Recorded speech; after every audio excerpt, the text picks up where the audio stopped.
સુરત જિલ્લામાં સતત વરસાદી સ્થિતિને ધ્યાનમાં રાખી જિલ્લા વહીવટી તંત્ર સંપૂર્ણપણે એલર્ટ મોડમાં છે। Integrated command and control centre એટલે કે આઈસીસીસી ખાતે જનપ્રતિનિધિઓ અને ઉચ્ચ અધિકારીઓ દ્વારા પરિસ્થિતિનું સતત મોનિટરિંગ કરવામાં આવી રહ્યું છે। સુરતના આઈસીસીસી ખાતે mayor Shri Mayaben Mavani, collector Shri Tejas Parmar, municipal commissioner Shri M Nagarajan, જિલ્લા વિકાસ અધિકારી શ્રી દેવેન્દ્ર પ્રકાશ મીણા તેમજ ડેપ્યુટી કમિશનર શ્રીમતી નિધિ સિવાચ સહિત સ્થાનિક તંત્રના ઉચ્ચ અધિકારીઓ વર્તમાન વરસાદી સ્થિતિનું સઘન મોનિટરિંગ કરી રહ્યા છે। શહેર અને જિલ્લાના વિવિધ વિસ્તારોની સ્થિતિ પર સતત નજર રાખવામાં આવી રહી છે અને સૂચનાઓ આપવામાં આવી રહી છે। નીચાણવાળા વિસ્તારો, જળ ભરાવ અને સંભવિત અસરગ્રસ્ત વિસ્તારોમાં રાહત અને બચાવ કામગીરી અસરકારક રીતે ચાલે તેની સમીક્ષા કરવામાં આવી રહી છે। આજે 23/7/24 લગભગ 11 વાગે સુરતની શહેરની જે પરિસ્થિતિ છે એ કાબૂમાં છે।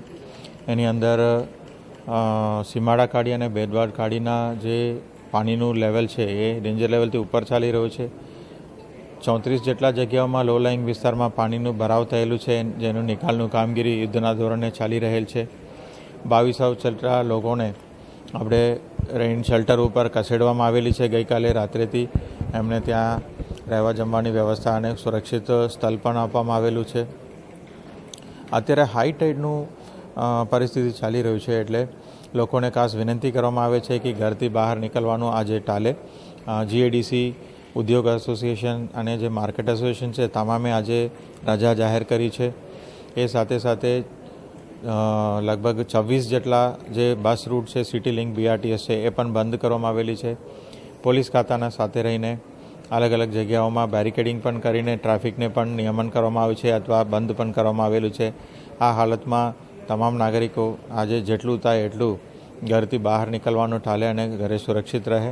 હાઈ ટાઈડનું જે સંજોગ છે એના લીધે પાણીનું નિકાલમાં વિલંબ થવાની શક્યતાઓ છે, તો આજે બપોર સુધી પણ આ જે આગાહી છે એ ચાલુ રહેશે અને 3 કલાક સુધી પણ વધારાનું એક એલર્ટ પણ આપવામાં આવેલી છે હવામાન વિભાગ દ્વારા।